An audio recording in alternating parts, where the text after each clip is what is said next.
ಇವನಿಗೆ ಅದೇ ಅಭಿನಯ ಬರುವುದಕ್ಕೆ ಕಾರಣ ಏನು ಕೇಳಿದ್ರೆ ಮೊನ್ನೆ ತನಕ ಗೇರು ಬೀಜದ ಮರದಡಿಯಲ್ಲೇ ಇದ್ದ. ಗುಪ್ತಚಾರಕನಾಗಿ ಎಂತೆಂಥ ಕೂಟದಲ್ಲಿ ಎಂತೆಂಥವರ ಮುಂದೆ ತನ್ನ ಸ್ವರ ಗಾಂಭೀರ್ಯದಿಂದ ಇನ್ನೊಬ್ಬರನ್ನು ಸೋಲಿಸಲಿಕ್ಕೆ ಪ್ರಯತ್ನ ಪಟ್ಟಂತ ನಿಮ್ಮ ಸ್ವರ ಯಾಕೆ ಅಡಗಿ ಹೋಗ್ತಾ ಇದೆ? ಮಾತಾಡಿ ನಾಲ್ಕು, ಎಷ್ಟೊತ್ತಾದ್ರೂ ಬಿಡಬೇಡಿ, ವಾದ ವಿವಾದಗಳು ಬೆಳೆಯಲಿ, ಬಿಡಬೇಡಿ. ಎಲ್ಲಿಯಾದ್ರೂ ಅಡ್ಡ ಬೀಳಲಿಕ್ಕೆ ಸ್ವಲ್ಪ ಸಮಯ ಸಿಕ್ಕಿದ್ರೆ ದೀರ್ಘದಂಡ ಪ್ರಣಾಮ ಎಲ್ಲ ಕಡೆಯಲ್ಲಿ ಅಂದ್ರೆ ಅವನಿಗೆ ಜಾಗ ಸ್ವಲ್ಪ ಕಡಿಮೆ ಸಾಕಾಗ್ತದೆ, ಗಿಡ್ಡ ದೇಹ ಅಲ್ವಾ. ನಿರಂತರ ನಿರರ್ಗಳವಾಗಿ ಮಾತಾಡುವಂತ ವಾಕ್ಶಕ್ತಿಯನ್ನು ನನ್ನ ನಾಲಿಗೆಗೆ ಅನುಗ್ರಹಿಸಿದೇವಾ? ಕೊಡುವುದಿದ್ರೆ ಕೊಡಿ ಸ್ವಾಮಿ, ಅಂದರೆ ಕೊಡುವುದಿದ್ರೆ ಕೊಡಿ. ನಾವು ಇಡೀ ರಾತ್ರಿಯೇ ಮಾಡುವ, ಇನ್ನು ಕಾಲಮಿತಿ ತಡ್ಕೊಳ್ಳಿಕ್ಕೆ ಸಾಧ್ಯ ಇಲ್ಲ. ಉಳಿಸಿದ ಮೇಲೆ ನಾವಿಬ್ಬರು ಒಟ್ಟಿಗೆ ಮರದ ಬುಡದಲ್ಲಿ ಕೂತ್ಕೊಂಡು ಸ್ವಲ್ಪ ಹೊತ್ತು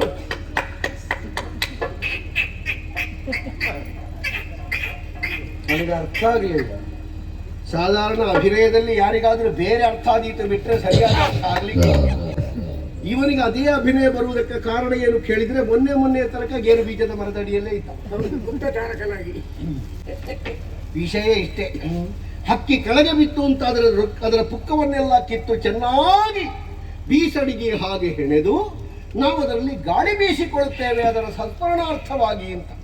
ಸ್ವಚ್ಛಂದವಾಗಿ ವಿಹರಿಸುವ ವಾಯುವನ್ನಾದರೂ ಸಂಗ್ರಹಿಸಿ ನಿನಗೆ ಬೇಕಾದ ಪ್ರಮಾಣದಲ್ಲಿ ಹೊಂದುವುದಕ್ಕೆ ಅದರ ಉಸಿರಾಟದ ಗಾಳಿಯನ್ನೇ ತೆಗೀಲಿಕ್ಕೆ ಹೊರಟಿದ್ಯಲ್ಲ, ಏನದು ತಪ್ಪು? ಈಗ ಯಾರೋ ಆಶಿಸ್ತಾನೆ ಕೋಟಿ ವರ್ಷದ ಆಯುಷು ಬೇಕು, ಸಿಗುತ್ತದೋ? ಅವಳಿಗೆ ಯೋಗ ಇದ್ರೆ ಸಿಗ್ತದೆ. ಯೋಗ ಇದ್ರೆ ಮಾತ್ರ ಸಿಕ್ಕುದು, ಚಕ್ರವರ್ತಿ ಆದದ್ರಿಂದ ಸಿಕ್ಕುವುದಿಲ್ಲ ಅಂತ. ಚಕ್ರವರ್ತಿತ್ವದ ನೆಲೆಯಿಂದ ಈಗ ಚಕ್ರವರ್ತಿಯಾಗಿ ನನ್ನ ಆಯುಷ್ಯ ನಾನು ರಕ್ಷಿಸಿಕೊಳ್ಳುವುದಿಲ್ಲ, ಹೆಚ್ಚಿಸುವುದಿಲ್ಲ, ಉಳಿದವರಿಗೆ ನಾನು ರಕ್ಷಣೆ ಹೇಗೆ ಕೊಡುವುದು ಅಂತ ಕೇಳಿದ್ರೆ ಪದವಿ ಪೂರ್ವ ಪುಣ್ಯಾನ. ಪದವಿ ಸಿಕ್ಕುವುದು ಪೂರ್ವ ಪುಣ್ಯದಿಂದ, ಆ ಪದವಿಯ ಸಾರ್ಥಕತೆ ಸಿದ್ಧಿಸುವುದು ಈಗ ಇದ್ದ ಬುದ್ಧಿಯಿಂದ ಅಂತ ನಾನು ಆಡಿದ್ದೆ. ಈಗ ಬೇಕಾದದ್ದನ್ನು ಹೊಂದುವಲ್ಲಿ ವ್ಯಾಪ್ತಿ ಇಲ್ಲದೆ ಇದ್ರೆ ಅವರಿಗೆ ಯಾವುದೂ ಸಿಕ್ಕುವುದಿಲ್ಲ. ಆದ್ದರಿಂದಲೇ ಈ ವ್ಯಾಪ್ತಿ ನಿನಗುಂಟು ಯೋಚಿಸಿ. ಇಲ್ವಾ? ಯಾಕಿಲ್ಲ ಅಂತಂದ್ರೆ ಅದು ಸಾಯ್ಲಿಕ್ಕೆ ಇರುವುದು. ಅದು ಸಾಯ್ಲಿಕ್ಕೆ ಇರುವುದು, ಇಲ್ಲಿ ಸಾಯ್ಲಿಕ್ಕೆ ಇರುವುದಲ್ಲ. ಮತ್ತೆ ಆಶ್ರಮ ಎಂಬುದು ಅಹಿಂಸೆಯನ್ನು ಮೂಲವ್ರತವಾಗಿ ಧ್ಯೇಯ ಮಂತ್ರವಾಗಿ ಅಂಗೀಕರಿಸಿದ ಒಂದು ತಾಣ. ಮಾಹಿಂಸಾ ಸರ್ವಭೂತಾನಿ, ಇದು ವೇದಾನುಶಾಸನ. ಅನಿವಾರ್ಯವಾಗಿ ಆಹಾರಾರ್ಥವಾಗಿಯೋ ವಿಹಾರಾರ್ಥವಾಗಿಯೋ ಅನ್ಯಾನ್ಯರು ಪ್ರಾಣಿಗಳನ್ನು ಪಕ್ಷಿಗಳನ್ನು ಕೊಲ್ಲುವುದು ವಿಹಿತವಾದರು ಆಶ್ರಮಸ್ಥರಾದವರು ಅಹಿಂಸೆಯ ವ್ರತ ಕೈಗೊಂಡಿರ್ತಾರೆ. ಅಲ್ಲಿಯೇ ಯಜ್ಞ ಸಂರಕ್ಷಣೆಗೆ ಬಂದವನು ರಕ್ತಪಾತ ಮಾಡುತ್ತೇನೆ, ನಾನು ಚಕ್ರವರ್ತಿ, ಬಯಸಿದ್ದ ಕೈ ಸೇರಬೇಕು ಅಂತ ಹೊರಟ್ರೆ, ಈಗ ನಾನು ಕೇಳುವುದು ನಿನಗೆ ಬೇಕು ಅಂತ ಕಂಡ್ರೆ ಈಗ ಯಾಗಕ್ಕೂ ನೀನು ಯಾಕೆ ಭಂಗ ತರಬಾರದು? ಋಷಿಮುನಿಗಳನ್ನು ಯಾಕೆ ಹೊಡೆದು ಕೊಲ್ಲಬಾರದು? ಚಕ್ರವರ್ತಿ ಅಲ್ವೋ, ಪದವಿ ಸಿಕ್ಕಿದ್ದು ಪೂರ್ವ ಪುಣ್ಯದಿಂದ. ಈಗ ಆಶ್ರಮದ ಧರ್ಮವನ್ನು ಭಂಗಿಸಿದವ ಆಶ್ರಮದ ಕರ್ಮವನ್ನು ಭಂಗಿಸಬಹುದು, ಆಶ್ರಮದ ಮಂದಿಯನ್ನು ಭಂಗಿಸಬಹುದು. ಈಗ ನಿನ್ನಲ್ಲಿ ಲೋಕವೇ ವಿಶ್ವಾಸ ಕಳೆದುಕೊಂಡ್ರೆ ಎಷ್ಟು ದೊಡ್ಡ ಪದವಿ ಇದ್ದರೂ ವಿಶ್ವಾಸ ಇಲ್ಲದ ಮೇಲೆ ಅದರ ಮಹತ್ವಕ್ಕೆ ಎಲ್ಲಿ ಉಳಿಯುತ್ತದೆ? ನೀನೇ ಆಲೋಚನೆ ಮಾಡಿ.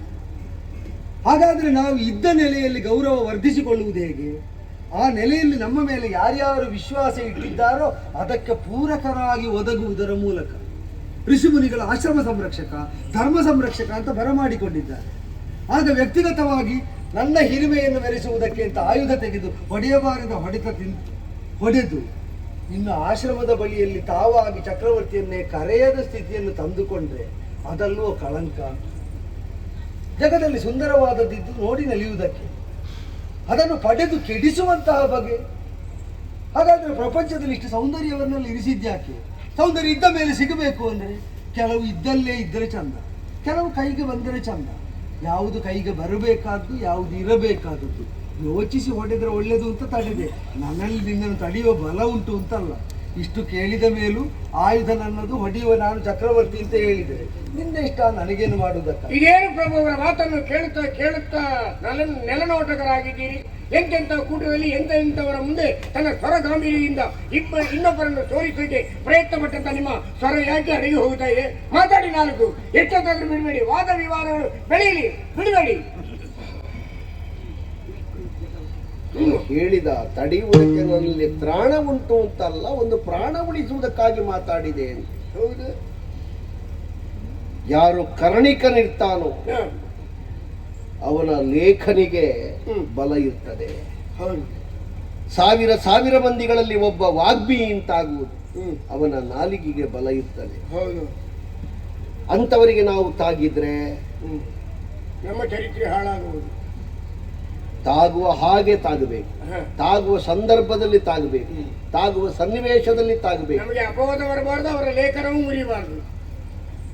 ಸ್ವಾಮಿ, ಮಹಾರಾಜ ಒಂದು ಪ್ರಾರ್ಥನೆ ಇದೆ. ನಿಮ್ಮನ್ನು ನೋಡಿದರೆ ನನಗೆ ಆಶ್ಚರ್ಯ ಕಾಣಿಸ್ತಾ ಇದೆಯಲ್ಲ. ಯಾಕಪ್ಪ? ಈ ಊರಿಗೆ ಸಂಬಂಧಪಟ್ಟವರು ನೀವಂತಲ್ವೇ ಅಲ್ಲ.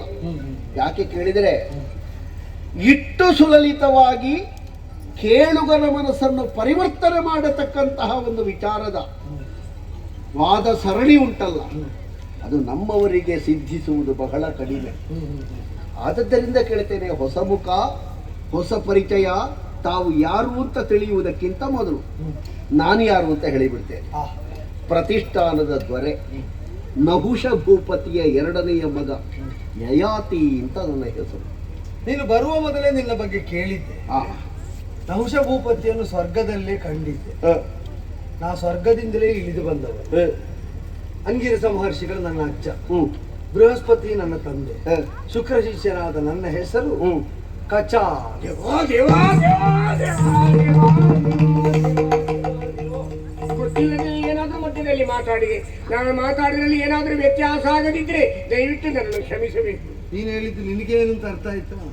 ಕೆಲಸ ಹಾಗೆ ಮಾತಾಡುದು. ಅದೇ ಅದಕ್ಕೆ ಅವನಿಗೆ ಅರ್ಥ ಮಾಡಿಸುವ, ನಾವು ಅರ್ಥ ಮಾಡುವ. ಎಲ್ಲಿಯಾದ್ರೂ ಅಡ್ಡ ಬೀಳಲಿಕ್ಕೆ ಸ್ವಲ್ಪ ಸಮಯ ಸಿಕ್ಕಿದ್ರೆ ಉದ್ದಕ್ಕೆ ಅಡ್ಡ- ದೀರ್ಘದಂಡ ಪ್ರಣಾಮ. ಓ, ಎಲ್ಲ ಕಡೆಯಲ್ಲಿ. ಎಲ್ಲ ಕಡೆಯಲ್ಲಿ ಅಂದ್ರೆ ಅವನಿಗೆ ಜಾಗ ಸ್ವಲ್ಪ ಕಡಿಮೆ ಸಾಕಾಗ್ತದೆ, ಗಿಡ್ಡ ದೇಹ ಅಲ್ವಾ. ದೇವರು ಕೊಟ್ಟ ದೇಹ ಸೌಲಭ್ಯವನ್ನು ಬಳಸಿಕೊಳ್ಳುವಂತ ಬುದ್ಧಿವಂತಿಕೆ ನನ್ನಲ್ಲಿ ಉಂಟು. ಬಾಕಿದ್ದವರ ಪಂಚಾಂಗ ಇವನಿಗೆ ಅಷ್ಟಾಂಗಕ್ಕೆ ಸಾಕಾಗ್ತದೆ. ಕೆಲವರು ಪಂಚಾಂಗ ನೋಡಿ ನಾನು ಅಷ್ಟಾಗ ಆಗುದು. ದೇವರು ತುಂಬಾ ಕೊಟ್ಟಿದ್ದಾನಪ್ಪ, ಎಲ್ಲವನ್ನು ಬಳಸಿಕೊಳ್ಳಿಕ್ಕೆ ನೋಡು. ಆಯ್ತು ಮಹಾರಾಜ, ಓ, ನನಗೆ ಸಂತೋಷ ಆದದ್ದು. ಹ, ಆಯುಧ ಕೈಯಲ್ಲಿದ್ದರು, ಸಾಮರ್ಥ್ಯ ತನ್ನ ತೋಳಲ್ಲಿ ಹುದುಗಿದ್ದರು, ಹ, ವಿವೇಕಯುಕ್ತವಾದ ಮಾತಿಗೆ ಕಿವಿಯಾಗಿ ಹ್ಮ್. ಸಂಯಮಿಯಾಗಿ ಆಯುಧವನ್ನು ಕೆಳಗಿಳಿಸಿದ ನಿನ್ನ ಸ್ವಭಾವದ ಸೌಂದರ್ಯ ಇಷ್ಟ ಆಯ್ತು. ನಮ್ಮ ಗುರುಗಳೇ ಹೇಳುತ್ತಿದ್ರು, ಹಾ.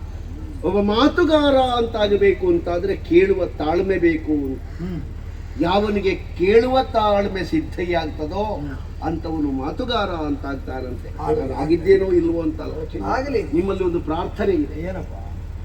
ಈ ಬಂದದ್ದರಲ್ಲೇ ಆದ್ರೂ ಆದೀತು, ಅಥವಾ ಇನ್ನೊಮ್ಮೆ ಬಿಡುವು ಮಾಡಿಕೊಂಡು ಬರುವುದಾದ್ರೂ ಆದೀತು, ಒಮ್ಮೆ ಪ್ರತಿಷ್ಠಾನಕ್ಕೂ ಭೇಟಿ ಕೊಡಬೇಕು ತಾವು.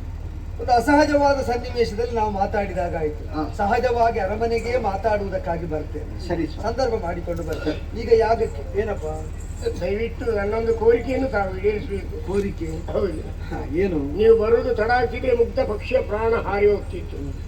ನಿಮ್ಮ ಮಾತಿನ ಬಲದಿಂದ ಆ ಪಕ್ಷಿಯ ಪ್ರಾಣವನ್ನು ತಾವು ಉಳಿಸಿದಿರಿ. ಎಷ್ಟು ಚಂದವಾಗಿ ಮಾತಾಡ್ತಾ ಮಾತಾಡ್ತಾ ನಮ್ಮಿಬ್ಬರ ಮನಸ್ಸನ್ನು ಬದಲಾವಣೆ ಮಾಡಂತ ಮಹದ್ದಿ ಶಕ್ತಿ ನಿಮ್ಮಲ್ಲಿ ಉಂಟು ಅಂತ ನನಗೆ ಗೊತ್ತಾಯಿತು. ನಿಮ್ಮ ಹಾಗೆ ನಿರಂತರ ನಿರರ್ಗಳವಾಗಿ ಮಾತಾಡುವಂತ ವಾಕ್ಶಕ್ತಿಯನ್ನು ನನ್ನ ನಾಲಿಗೆಗೆ ಅನುಗ್ರಹಿಸಿದೇವಾ? ಕೊಡುವುದಿದ್ರೆ ಕೊಡಿ ಸ್ವಾಮಿ. ಅಂದರೆ ಕೊಡುವುದಿದ್ರೆ ಅಲ್ಲ, ಕೊಡುವುದಿದ್ರೆ ಕೊಡಿ. ನಾವು ಇಡೀ ರಾತ್ರಿಯೇ ಮಾಡುವ, ಇನ್ನು ಕಾಲಮಿತಿ ತಡ್ಕೊಳ್ಳಿಕ್ಕೆ ಸಾಧ್ಯ ಇಲ್ಲ. ಹಾಗೆ. ಅದಕ್ಕೆ ನೀವಿಬ್ಬರು ಒಟ್ಟಾಗುವ ಅಂತೇಳಿ ಇನ್ನೊಂದು ಅಯ್ಯ, ಓ ಮಾತನ್ನು ಆಡಿ ಬಿಡುವುದು ದೊಡ್ಡದಲ್ಲ. ಅಲ್ಲ, ನಾವು ಬಿಡುವ ಮಾತನ್ನು ಕಡಿಮೆ ಆಡಿ ಹ್ಮ್, ನಾವು ಆಡಿದ ಮೇಲೆ ಹ, ಕೇಳಿದವರು ಹಿಡಿದಿಡುವ ಮಾತನ್ನು ಹೆಚ್ಚಾಡಬೇಕು. ಅಂದ್ರೆ ಹ, ನಮಗೆ ಬೇಡದ್ದನ್ನು ಹೇಳುವುದಲ್ಲ, ಅಲ್ಲ. ಕೇಳುವವನಿಗೆ ಬೇಕಾದ್ದನ್ನು ಹೇಳುವುದು. ಇದನ್ನು ಯೋಚನೆ ಮಾಡಿ ಮಾತಾಡು. ಮಾತು ತಾನೇ ಸರಿ. ಇದರ ಮೂಲ ಮಂತ್ರವನ್ನು ಬರೆದು ನೋಡಿ ಬಾಯಿಪಾಠ ಮಾಡಿ ನಾಳೆ ಹಾಕ್ತೀನಿ. ಅದನ್ನು ಬರೀಬೇಕಾ? ಅವರಿಗೆ ಯಾಗ ಆಗಿರ್ಬೇಕು.